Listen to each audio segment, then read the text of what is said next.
Hey gang, it's Haya. Welcome back to our weekly vlog.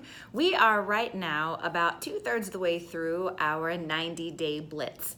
And this past week, our topic in our group coaching session was how to make sure that your entire family makes the journey with you. So the old concept of we will leave no one behind when we're looking at our family. That's what we were focused on. So today's vlog is actually an extension, a follow-up, or a part 2, if you will, of that whole coaching session, because there is one segment that I really would like to dig deeper into in support of everyone that's following along and participating in the 90-day blitz to make sure that you've got the full potential power when you're working to get your family on board. So, in the interest of time, I'm not going to go back and rehash the whole session. It's all available on my YouTube channel, and also on the link to it is on my Facebook page, and it's also on my website, hayabinshabbat.com. If you go to the section that says passions and you scroll down, and you'll see one of the sections there is a 90-day blitz. If you click on the 90-day blitz page, you'll see each week of the group coaching sessions that are a part of the 90-day blitz. So week 7, I believe, is how to make sure that your whole family takes the journey with you. So the concept there is that people support what they help to create. So if we know that we've got a big dream and we've got a big vision for our family, one of the things that we talk about in family excellence is making sure that your whole family feels like a united, happy, healthy unit. And obviously you're the one with the dream and the vision. That's why you're the one participating in this 90-day blitz, which means that you are working on really aligning yourself and repositioning yourself for maximum power and impact as you head into the brand new decade, 2020, which is creeping up on us just like this. So if we know you're the one with the vision, and that means that it's your job to bring the family along with you, because what good is success or wealth or money or achievement if you end up alienated and alone at the end of the journey? That's not actually success in my book. But of course, part of this process is making sure that each one of us defines what success looks like for us. Because just generic success is very vague, it's very abstract, and it's very easy to get lost and sucked into all of the nonsense from society and modern day media if we're not getting clear on what does success mean to me. So I'm assuming that having a thriving family unit is part of your definition for success. So what that means is that Module 7 of our 90-day blitz becomes very important in making sure that we feel equipped and empowered and have the skills and the tools to be able to bring our family along with us.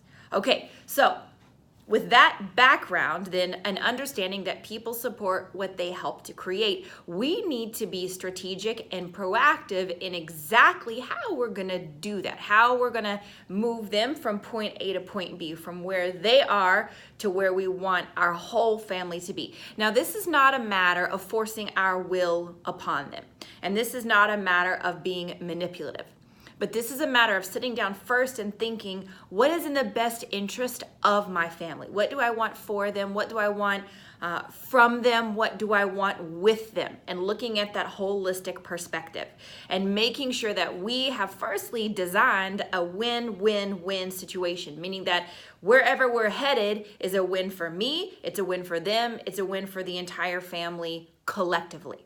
Okay, so as a part of this exercise, I'm assuming that you've already done that, and then we're gonna jump into what happens next. Once you already have those pieces in place, then how do we communicate to them, and how do we have the conversation to where we get them on board, okay? Now, part of that is shared in the group coaching video.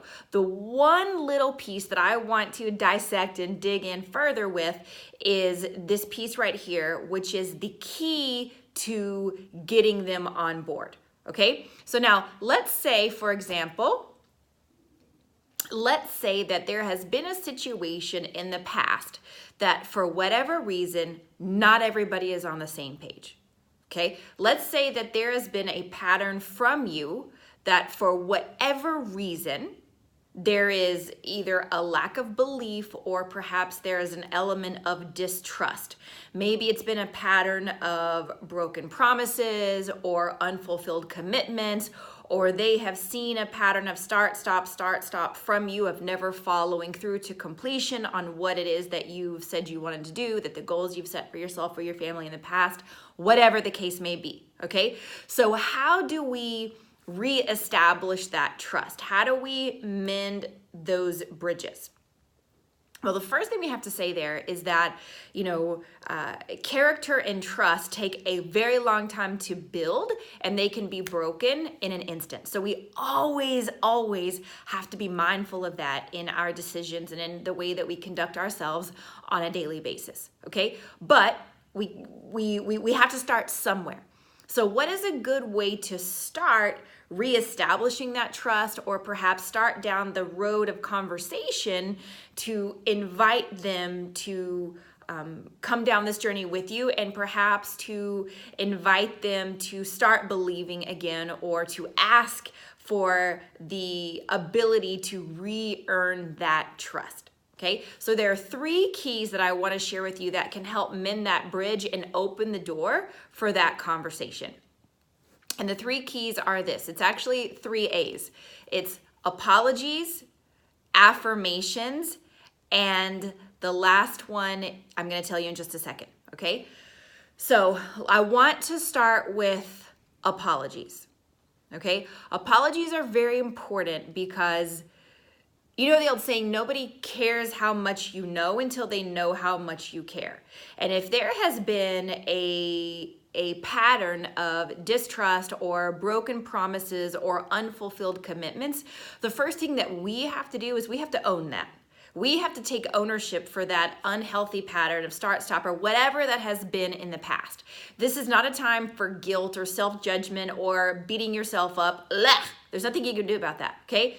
There is a reason that your rear view mirror is very small and your windshield is massive, because you want to really spend a lot of time looking forward and seeing the landscape where you're headed, and you want to learn the lesson from what's behind you.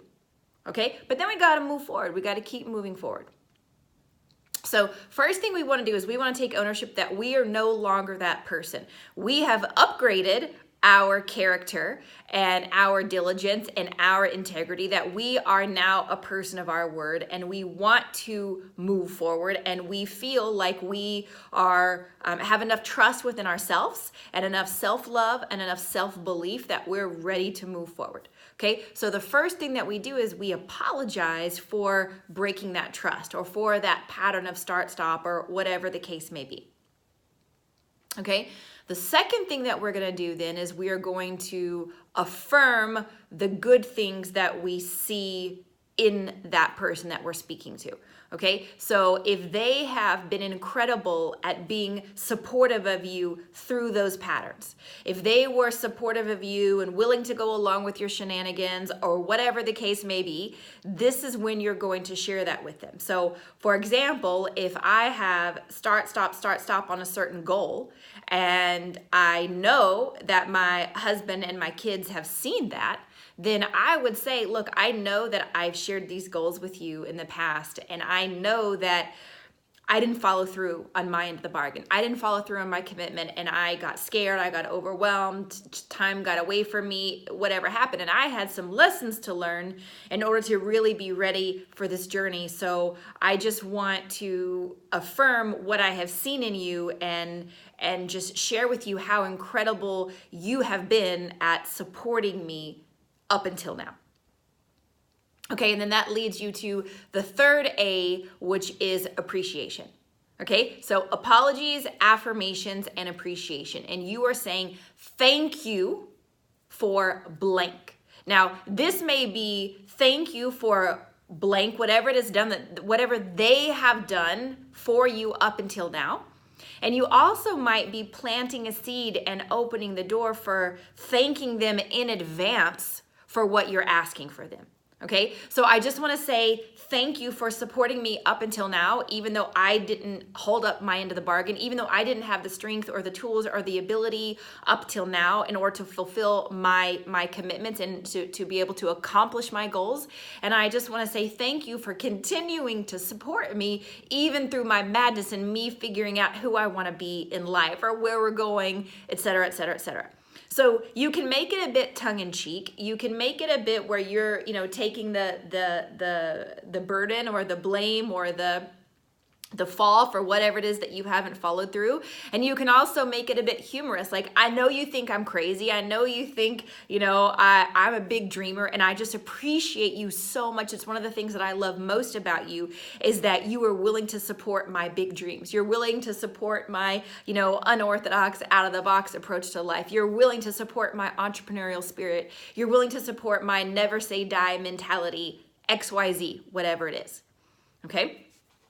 And then the once you've got that door open, that's the key. This conversation, those three keys, the apologies, the affirmations, and the appreciation, that's the key to open the door that you can then walk through for whatever the second half of that conversation needs to be, where you're sharing with them your dreams, you're sharing with them your plan, and you're asking for their support. Okay, and when you're going to start asking for their support, that's a whole separate conversation. But I just want to give you one quick tip for that. And then if you want to post in the comments, or if you want to send me some feedback, and if you would like for me to continue this in our next conversation in the next vlog, we can consider doing that. But just one quick tip for once you've got that conversation, don't do it in a stressful moment. Don't do it on the fly. Don't do it in a rushed environment. Make sure that you have thought out what you want that conversation to look like. What's your desired outcome for that conversation? Start with the end in mind and figure out what is it that you need from each person. But you have to look at it under the context of what's in it for them. Why should they support you? Why should they go along with your madness? And what's in it for them? And you've got to be able to communicate in their language, speak their language, in their dialogue, communicating everything from what's in it for them. Now remember, this is not about manipulation. This is not about being, anything other than totally genuine, but helping each person see how moving the train in this direction is in the ultimate benefit of the entire family. So there we have it in moving our family from point A to point B and looking at what do we need to do at each stage of the game to stop, dig a little bit deeper, dissect and look at what's under the surface. What are we missing? Why do we have roadblocks? Why do we have resistance? Why do we have misalignment in our family? And what can we do to get everybody back on track and get the whole train moving in the same direction? So I hope that's been helpful. I'd love to hear your feedback. Let me know if you have any questions, and I'm looking forward to our next conversation. Love you guys. Bye for now.